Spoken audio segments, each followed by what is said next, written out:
Long, long ago, in a land far, far away, people would tell each other stories, tales of myths and legends. So pull up by the fire and let me tell you a tale from somewhen else. There is no place for them on this planet by S.R. Masters. Excerpt taken from the original article from The Guardian. My Grandfather, the Martian, by Ray McCall. In the photograph, my grandfather is 4. He is waving at the camera, a red-brown rockscape stretching out behind his right shoulder. Perhaps it is a holiday snap from a time when the last commercial planes carried those with enough money away to warmer climates. It is notable only because it was probably printed in the panic of the post-oil 60s, when physical artifacts became desirable once again. I'd visited him up in Wales on many occasions, and rarely had I given the picture a second look. Despite its placement beside a photograph of my late grandmother on the mantelpiece above the fire, the picture's blandness ushered your eyes elsewhere. Some journalist. Last September was his 90th birthday. I had deadlines pressing, and the weather was typically grim, but we are each other's last living relative. If I wanted to continue looking myself in the mirror in the morning, I had to be with him. My grandfather's village was a half-hour cycle ride from Portmodog Station. I arrived rain-soaked and stood by the open fire to dry off. While he made tea, my eyes locked onto the photograph, for what felt like the first time, noticing something that I should have done before. Here, my grandfather was actually smiling. "Granddad," I said when he returned, "where was this taken?" "The Lydian fields," he said. I left.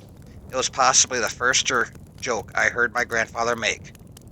"I suppose it does look like the surface of—" "It is the surface of Mars," he said. I studied his face and saw no suggestion of a smile, although that was to be expected. Grandfather was a quiet and gentle man, who, while lugubrious, was never unpleasant. He had never spoken to me before about his early life. All I knew was that he had worked through a plethora of odd jobs: ice cream man, baked potato seller, security guard, to make ends meet. So when he spoke, I knew he wasn't lying. He told me that my great-grandparents had been selected by the International Space Program, ISP, to man the first mission to Mars in 2045. Research revealed a middle-aged married couple with endless entertainment at their fingertips would make the perfect candidates to overcome what we were seeing as the biggest obstacles to such a mission: boredom and loneliness. Doctors insisted they were unable to have children, yet 100 days into space my grandfather was conceived. The ISP intimated that abortion was the preferred option, concerned that my great-grandmother would be unable to perform the manual labor required of her. It was eventually agreed the mission would be extended by 2 years. After recovering from childbirth, she constructed the first Martian base and planted trees across the Lydian fields to begin oxygenating the atmosphere. All I remember is playing games and my parents showing me experiments. I laughed a lot, my grandfather said, and I remember they were happy too. I never remember them fighting or getting angry, other than at the voices on the radio. It would be those voices on the radio that told my 5-year-old grandfather that they had lost contact with his parents out in the Lydian fields. And it would be those voices that told him which buttons to press to get the ship back to Earth. They played a video my parents had made for me in the event of an emergency. He said, "In the 100 days it took me to get home, I must have watched it 1,000 times." He didn't know what happened to his parents.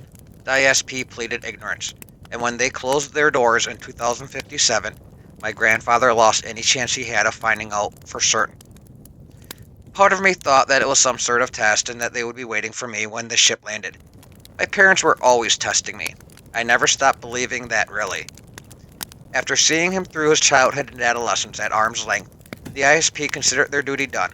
He got a factory job in the hopes of getting enough money together to fund a university degree.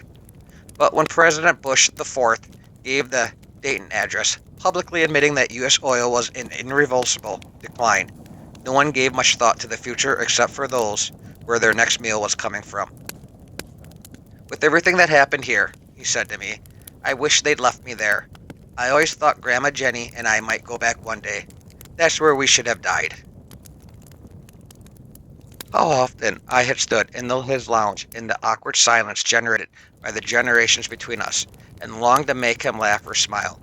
Modern life offered few opportunities for selflessness, and if there was something I could do for him, a man who had outlived both his children and his wife, I would do it.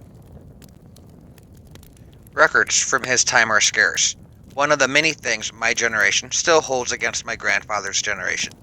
He grew up in an era of 24-hour electricity. Even the poorest communities had access to the internet, so physical record keeping, that was considered redundant. There is a sense that politicians and those in your line of work all think space travel is a relic from a decadent time, Wendy Cattlecott said to me when we had met in her home office in Warwick. That the other people of the early 21st century shouldn't have been wasting money on frivolous journeys across the solar system, and should have been pouring resources into alternative energy. When I asked her if those people were wrong, she responded angrily, Why is space travel the first target? Do you know how much money governments spent on nuclear weapons back then? That attitude is very short-sighted. Ketticott's family made their fortune through nuclear power, yet her own fortune has largely been bolstered by investments in the alternative energy systems. Photosynthetics in particular. She wishes had been a priority a century ago. Rumors of her eccentricity and reclusiveness seemed increasingly nonsensical to me during our meeting.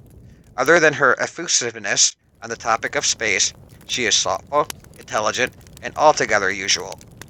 What the rumors might have gotten right is that Catacott is the person to talk to about space exploration. She showed me a ring of her house, dedicated to the history of the ISP, pictures and articles she had salvaged over the years. Article headlines such as, Son of Astronauts Approaches Earth, Earth Ready to Adopt Martian Orphan, and finally, I'm Glad to Be Home. It was not the ISP's finest hour, Catacott said. They had no obligation to your grandfather because his birth had never been part of the mission. As soon as they could overcome any PR flag, they washed their hands of him, left him to foster parents. I think he reminded the ISP of their failure. Why do you think my grandfather kept it a secret from us all? Perhaps the ISP reminds him of his failures. When I told her what my grandfather had said to me about returning to Mars, she looked down at her feet and shook her head. I can understand that. I've thought about it quite often. He must have always felt like a visitor, a bona fide alien. When she looked back up at me, she appeared even more troubled. Even if I had the funds, no government would sanction it. We're a very long way from a manned mission. I nodded and thanked her. I'd love to meet him, she said while shaking my hand. I'm sure he'd like that. I spent a lot of time looking up at the sky that winter. One evening, I strolled through Marlstone Park near my home and saw 3 children gazing intently at the horizon, one of them insisting she saw a shooting star. Do you think the government's position on space travel is shared by a person on the street? I'd asked Kettlecott before I left. Her response reverberated in my head for days. I believe that in austere times, people look for guidance from those with power, even if it runs against their instincts. I sent my grandfather a Christmas card of Santa and his reindeer flying in front of the moon. It was as close to space as I would get him. On January 5th, 3 months after my interview with Wendy Catacott, my grandfather suffered a stroke, followed by a massive heart attack. He died in front of the fire in his lounge, watched over by a photograph of a young Martian boy. 5 people attended his funeral, my grandfather's immediate neighbors and me. The service was held in the old cold village church half a mile down the road from his house. The vicar mispronounced his surname in the eulogy I'd written. After the service, I was surprised to see Wendy Cattlecott sitting on the back pew. I had sent her an invite without expectation. We went for a tea in a nearby cafe. I'm not sure if this will make you feel better, she said, but I met a friend who works on the government's Commission for Science. In a roundabout way, she told me that if I could prove there was public appetite for it, they might sanction a private exploratory launch. Roundabout? I shrugged. She smiled. Ray, we've used up the abundant free energy on this planet, and the alternatives won't get us very far. I doubt if we stay here we'll last another century. I want to find out the condition of the base that your great-grandparents built on Mars, and I want to find out if the trees in the Lydian fields took to the soil. If they did, and I can show people here, we can bring about the process of starting again. I have a small craft, I have fuel. I just need the permission. She took a sip of her coffee and looked me in the eyes. Listen, we can help each other. How? I questioned. I can get your grandfather home, but I need a petition. With signatures. Lots of them. We stared at each other and then she said, I need you to tell the world about your grandfather. I wrote this article on the train home from Wales. Both my grandfather and my grandmother's ashes are in a plastic bag at my side. The latter rescued from their attic. When I got home, I'll put them both in a cupboard where I worry they will stay forever, because there is no place for them on this planet. Perhaps Wendy Cattercutt is projected onto the public her own love of the human instinct for discovery, her driving ambition to know more about the universe. There's a thin line between discovery and violation. One person's investigation is another's invasion. Many people will look where we are now on this planet and say that it is that instinct that led us here. There's a line, though, no matter how thin, and discovery has brought us, whether by design or accident, the energy and the machines and the medicines that allow us to believe our predicament here can one day be better. And perhaps to deny such an instinct entirely is to deny one of the things that makes human life worthy of saving. Or perhaps that is too high-handed. Maybe I just want to believe in that instinct because it is what gives me hope that I might one day be able to send my grandfather home. Whole script. Following the publication of Ray McCall's article, his petition reached nearly 1 million signatures in its first month. Leaders of 57 nations were among the signatories. In June 2138, 5,000 people gathered in the grounds of Warwick Castle to watch the launch of Wendy Cattercutt's Pioneer rover. Ray McCall was invited to start the launch after placing his grandparents' ashes and a photograph of his grandfather inside the Pioneer. Upon landing, the Pioneer was unable to scatter the ashes across the Lydian fields. Instead, it scattered them across the newly named Lydian forest.